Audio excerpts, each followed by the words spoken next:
Are you ready to become awesomer? Hello everyone, my name is Umar Hamid. I'm your host on the No Limit Selling podcast, where industry leaders share their tips, strategy, and advice on how you can become better, stronger, faster.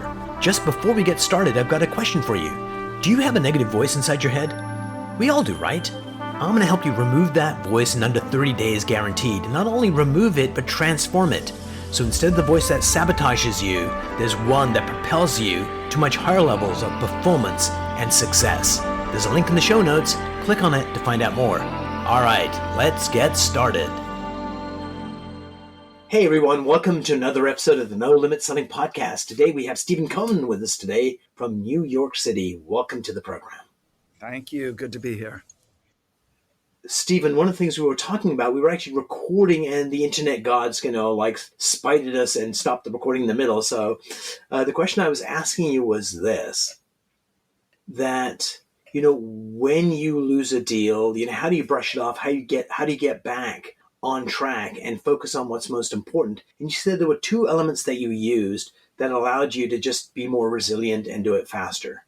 Yeah. So the two, one's just a case of practicality that I don't have the time or the luxury of time to wallow or feel sorry for myself, because thank God we're busy enough. We have a number of other deals always transacting. So I have to be in those. So I'd say that's first. And that's just a practical case of being busy. And, ask a busy person to get something done and it'll get done. The other is something I learned a long time ago from a business coach who said to me years ago, I was upset about something that didn't happen, and this person said to me, "You're asking the wrong question," because I was essentially saying, why me and why is this happening? And she said to me, "Don't ask why, ask how." And that is so powerful. So it's not about poor me, why is this happening? It's what can I do? How can I do? How can I do it differently? What could I have done differently? What can I learn from this? How can I learn from this? And that goes a long way for me. So in this particular case of a deal recently, it was a very large deal that didn't happen. We'll get another deal. It'll still happen, just not per se with this buyer or seller, or maybe it will. But it's a matter of, in that case, I felt like, wow, I really did everything right. This could just be a case of, as I said before, man makes plans and God laughs. It Absolutely. just wasn't meant to be the deal. So two things kind of came up there as you were talking about that. Number one, I think how is like a freaking amazing question. And dear agents, as you're listening to this, when someone is looking for a home, you're saying, what kind of home are you looking for? A what question, which is really important. But the one I like better is, how will you know you found the right house? And when you ask that question, people give you their criteria of how they'll know. And sometimes it's the first time they've ever actually thought about it. I love that. I think I do that, but I've never thought about asking this, how will you know? That's great. Yeah, and it also lets their spouse know. Yeah, goes, that's right. And then it's like, sir, how will you know? And then they'll give you their criteria. And then all of a sudden you're like marriage counseling. It's amazing. It's a big part of our job. Yeah. Two is really, Stephen, I'm about to say something that may be shocking to you. You may not know this, but you're not dead yet. It's like when things happen, it's as if you're going to die. And it's like, in your career, like the entirety of your life, have you ever come close to financial calamity ever? Financial calamity. Yeah, lost a job or something like that happened. Fortunately not. I've been in situations where I think I felt like I've hit my peak and how am I ever going to get higher? Yeah. This is it. I've plateaued. I think it's more that. Yeah. And then I look back and I'm like, oh my God, when you thought that, look where you've come from there, look where you've come from there, look where you've come from there. So there is a book from Marcus Aurelius, the Emperor of Rome, 323 BC. And end of every chapter, he had this one line. So it's a chapter on, when friends treat you badly. Those are more like interacting with friends. And the punchline was, well, at least you're not dead yet. Then it was talking about finances. You may not be earning what you did. And yes, this whole thing. And at the end, it's like, at least you're not dead yet. And this kind of words to live by. Sometimes we get so focused on the negative that we're looking. I think there's a quote from Helen Keller. When one door of opportunity closes, we're so busy looking at the door that's shut that we miss the ones that opened. That's right. Yeah. Listen, in a perfect world, we're living with that sensitivity and that awareness all Yeah. the time. I mean, on the greatest level, it's this appreciation of everything happens for a reason. Is it easy to do that in every moment of every day? No, of course not. Because again, we're human and we get tied into what we think or how it should look or control it. But I think that's really a high level to know in every moment, everything happens for a reason. And there's an expression in Yiddish called hishtadlut, which means making your effort. And I say this to my team all the time. If you're doing what you're meant to be doing, making calls, always staying in touch with people, reaching out to people, activity breeds activity. And Yes. inevitably, when we do that, it's not like the 4 people I pick up to call that day to stay in touch with say, oh, great, come list this, or I want to buy this. But inevitably, I get a call from this person I haven't talked to, or that person. It's just making the hishtadlut, making the effort, Yeah. and then it flows from there. You open up to possibility, and I'm a firm believer that we hold on to our reality with a death grip. And if you were trying to take this pen away from me, you probably would, but it'll take you a lot of time to do it. And when you start making the effort, you loosen your grip on reality and you allow for possibilities. And I'm a firm believer in, if you're talking to 3 or 4 people, then all of a sudden somebody that hasn't spoken to you in like 10 years calls you that day because you're open to that possibility. And one of the things that, dear salespeople, I'm not sure why this works, but you've probably got 3 or 4 people you're trying to get a hold of that you just cannot get a hold of. I guarantee if you get a hold of one of them one day, call the other 3 immediately. You'll at least get 2 of them that day. I'm not sure why that works, but somehow it always seems to work that they're all unstuck at the same time. They don't know each other. They're in different parts of the country. So, yeah, and one of my favorite things from the Talmud is we do not see the universe as it is. We see the universe as we are. And all too often, we're seeing the world through our eyes. Why don't they see it this way? And we really need to step in to go, I wonder how they're seeing it. And just by asking that question, you get insights into what they might be seeing. And so let's say I get the insights that Steven isn't really sure about the neighborhood. All I need to do is say, Steven, so what do you think about the neighborhood? And it's an open-ended question, and you get to articulate what you think. If I go, Steven, so you probably think this neighborhood is bad, which may not be true, in which case it creates a disconnect, but just asking that question, and more times than not, if I divine that's how Steven's seeing it, then Steven's going to say, yeah, I know gentrification's coming, I'm not sure how long, and then all of a sudden we're talking about the real issue as opposed to what we think the issue is. Yeah. Which, well, we started off by saying, we talked about there's the reality and then there's the perception, perspective and the perception and all of that. Yeah, it's so true.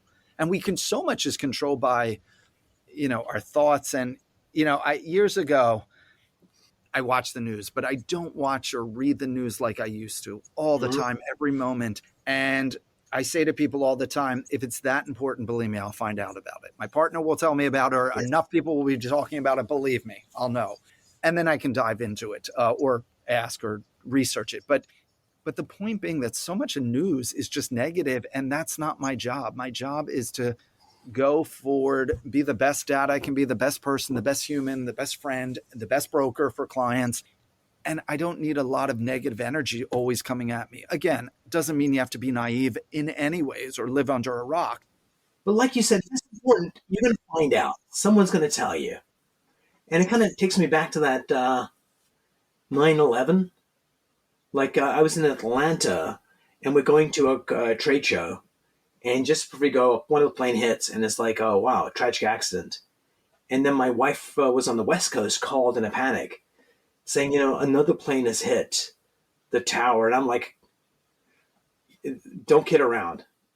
It was my first reaction, like that cannot be happening. But yeah, if something's happening, you'll find out. So here's Steven, you seem someone that's, highly successful. You've been at this for a while. There's been ups and downs. One of the things you said is, when I look back in my career, I was over here thinking, I plateaued, and now I'm over here, I improved. That didn't happen by magic. That you had to kind of notice that there's a shortcoming in you, or, hey, I need to learn this. What are you learning right now so that Stephen, 7.0 emerges? Like, what are the things you're focusing on you as a human being or a broker or a father? What are you working on right now to make you better? That's a great question. I'd say that the easiest answer right now, one of the things I'm working on is patience in all areas, including with myself. And so patience is one thing. And then it's also appreciating and acknowledging where I am, the level of what I've achieved. And, I pretty much live in it, but really stepping into it. Yeah. I'm very fortunate and to kind of to own it in essence. So I have several wishes for humanity and people. One of them, you described it in a different way, but I'll articulate it my way, that savoring life, like taking the moment to really appreciate what you have. It just changes your mindset. Being patient, and I think the phraseology you used was even with myself, because sometimes we're the harshest critics on ourselves. And I was like, cut yourself some slack. And here's what I've been working on. This is like my project, and I think my life's mission. Like, there is love where it's like, oh my God, I love my wife, or I love my girlfriend, or then there's love for our children, there's love for our parents, and there's love for our country. But there's this other thing that is a state of love, that is a state of being that you can get into. And mhm. one of the ways I experience it is I'll be playing tennis and I'll be doing okay. And then I'll just drop down into this state of love. And instantly my game slows down. I'm more strategic. Time seems to be like there's more time for me to hit back. Time slows down.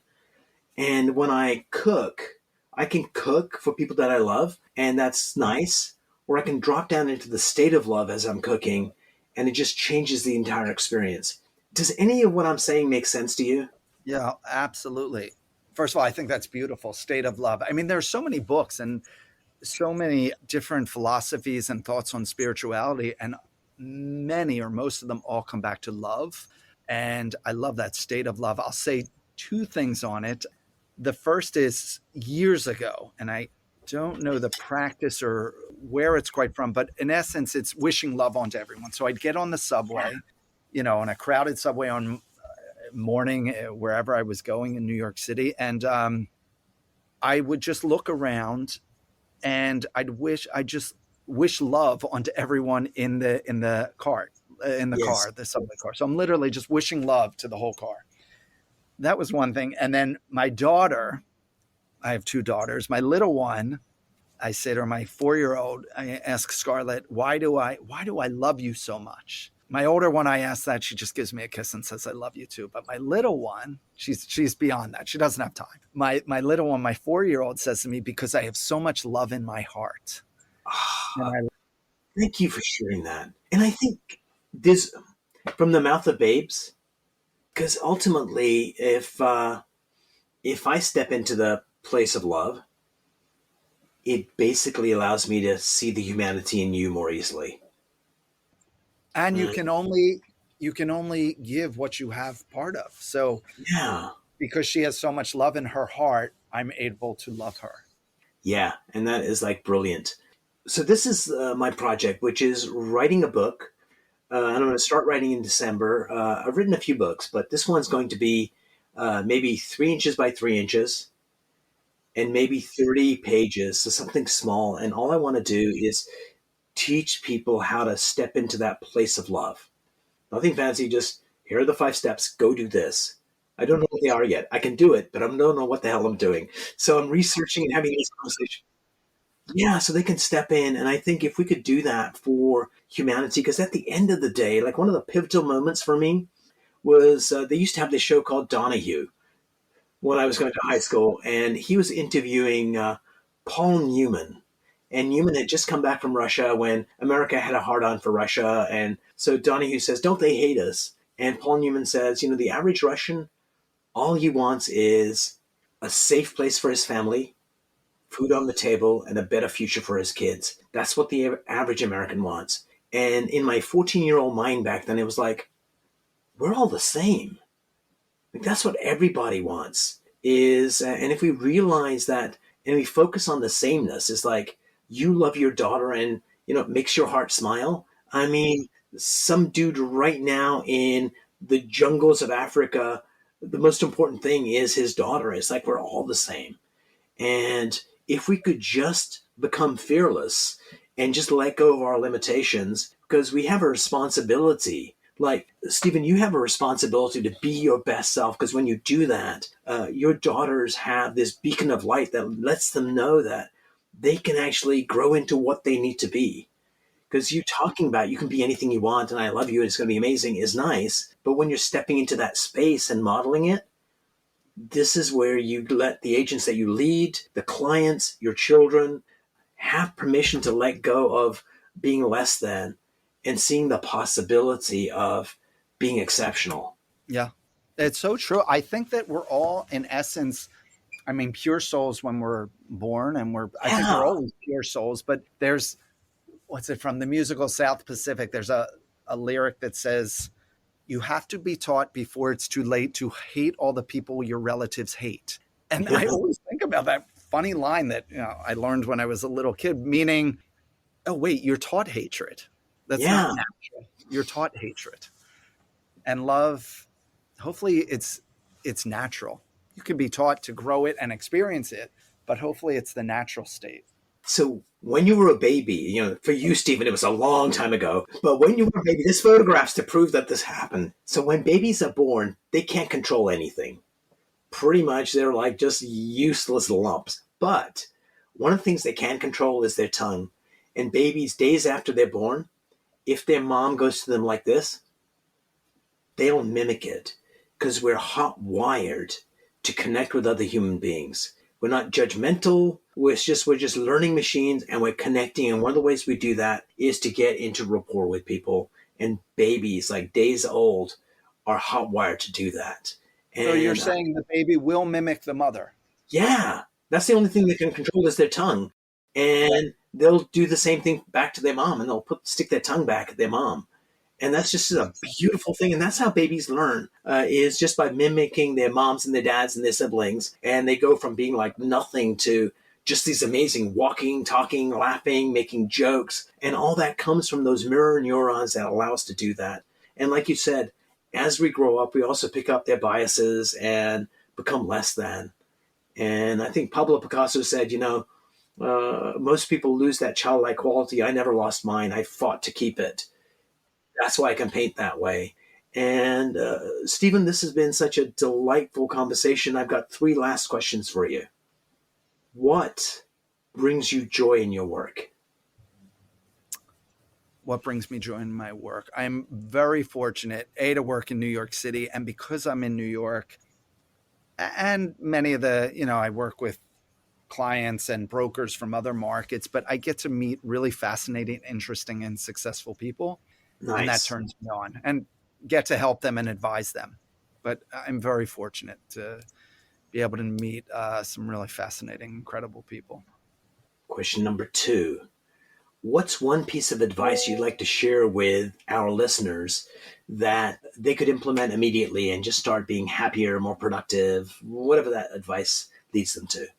Well, if it's advice to a broker or a new broker, I'd say you can only be the best you possible. And so really just be you. There's enough business to go around. There are brokers who I look at and say, why would very successful brokers. I respect a lot of people, but there are a few where I shake my head and say, why would anyone want to work with them? And guess what? They're super successful. And there are people that do, and there are people that would want to work with them, not with me. It's for every pot. And it's what makes the world go round. So you can only be the best you possible. Brilliant. How about advice for mere humans that are not brokers? The sane people? I'd say it's the same, of course. It's the same. You can only be the best you can possibly be. I love that. Here's the last question, which could be the toughest. What's a question I should have asked you that I did not?